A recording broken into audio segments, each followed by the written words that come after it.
Chaque jour, dans toutes les régions du monde, il y a des gens qui se moquent de Dieu. Nombreux sont ceux qui font tout pour blasphémer, ridiculiser et montrer le poing à leur Créateur.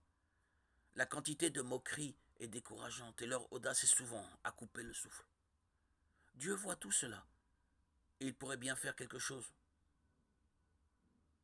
Pourquoi permet-il que cela continue? Dieu a créé l'humanité en la dotant du libre arbitre. On peut lire dans Apocalypse 4:11, Tu es digne, notre Seigneur et notre Dieu, toi le Saint, de recevoir la gloire, l'honneur et la puissance. Car tu as créé toutes choses, et c'est par ta volonté qu'elles ont été créées et qu'elles existent. Le Tout-Puissant nous a créés pour sa gloire et son plaisir. Et quel plus grand plaisir pourrait-il y avoir que d'être aimé par quelqu'un de plein gré et avec joie, sans être forcé d'aimer?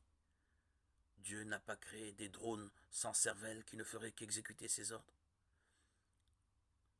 Il voulait des enfants de la même manière que les parents humains veulent des enfants, non pas comme des serviteurs, mais comme des individus pensants, avec leurs propres bizarreries et personnalités.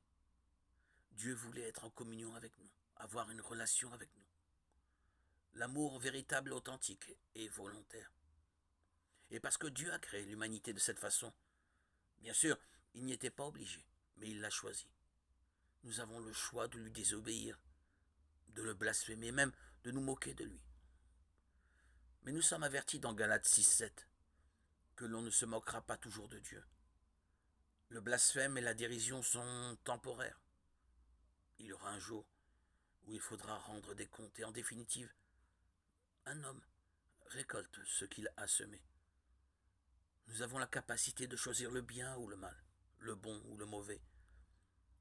Dieu nous a également donné une solution, un moyen de sortir du péché et d'accéder à la vie éternelle.